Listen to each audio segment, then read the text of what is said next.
Hello everyone, it's Ben from the chair to give you a brand new video today. It's to review The Life of Chuck. This is directed by Mike Flanagan, who directed Doctor Sleep. I've not seen that film because it's like a horror type thing, so I'm not into Doctor Sleep or that kind of horror movie, so haven't seen that. Anyway, this stars Tom Hiddleston as Charles Krantz. This is The Life of Chuck, where we keep seeing billboards of Chuck. We don't know why.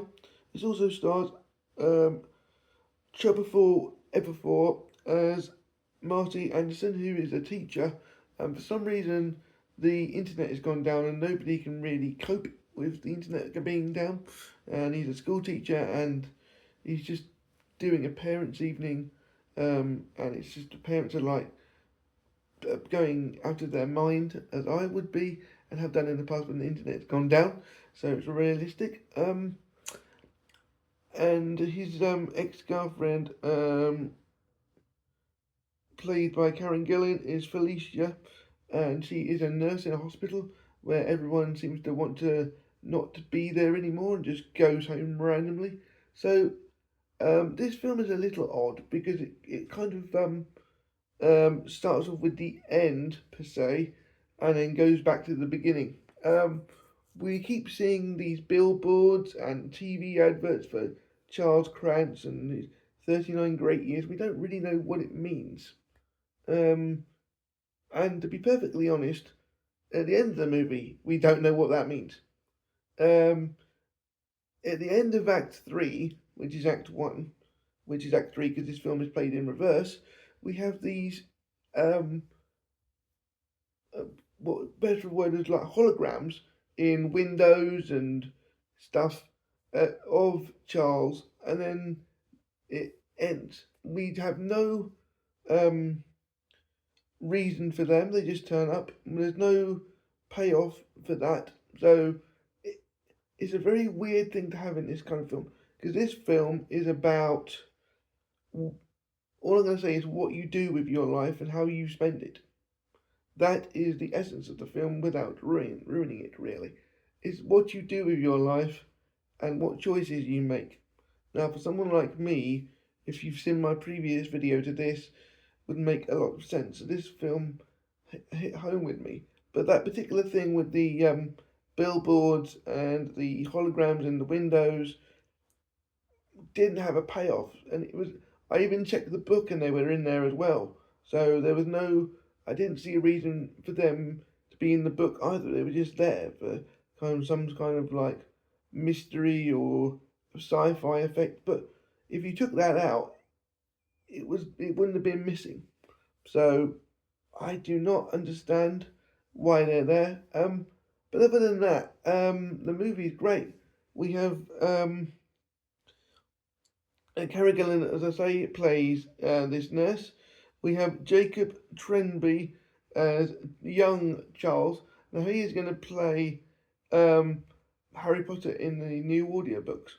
I can't remember if it's going to be, I think it's going to be the young Harry Potter, I think. So he's playing Harry Potter in the Audible new cast Harry Potter books, so that's going to be cool.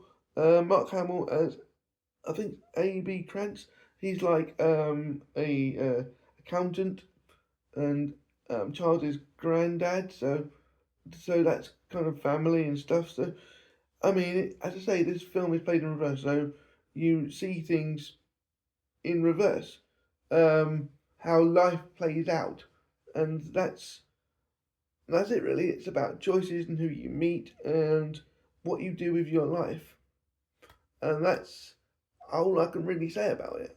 It is well directed.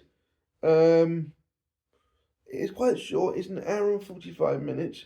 It doesn't need to be much longer because, or is it a bit long? Yeah, I think it's 2 hours, hour and 45, something like that. The book is only 2 hours 17, so it's pretty much the same length. But again, I don't understand what the relevance is of these holograms. I know you can say you celebrate your own life, but you know it's just not realistic. And without that, it would have made a better story, because it's certainly it actually, my carer pointed it out that what were they there for? I was waiting for a payoff that didn't come. he was actually quite annoyed by it. And it wasn't until we were kind of arguing as the film ended, because I said it was a great film, and he said, but there was no payoff to what we've been talking about. I was like, oh yeah. So there was no payoff, and I find that strange. But the movie does have some messages that everyone should take heed of. I don't really do Stephen King because he does like horror-y stuff, so that was quite a new thing for me. I have got the audio book, but I just wanted to check about the holograms and they're there, so I'm not sure. I think everyone acts really well. I think Trevor Everfor plays does a really good job. His facial expressions and worry, and Gillian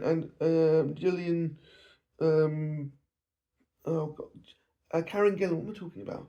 Karen Gillan. What am I talking about? She does a good job as well. I think this is a sort of a one-time watch, but it stays with you forever type movie. So yeah, I think Tom Hiddleston does a good job in what he's in. Yeah, that's all I'm going to say about that. Congratulations if you did that in one go. Because if you did, well done. But I think this is a good movie. I didn't like the bits I didn't like. It didn't outstay its welcome. I really, really like it. So yeah, that's been my review of The Life of Chuck. Please like, comment, subscribe, and I'll see you guys on the next video. Bye!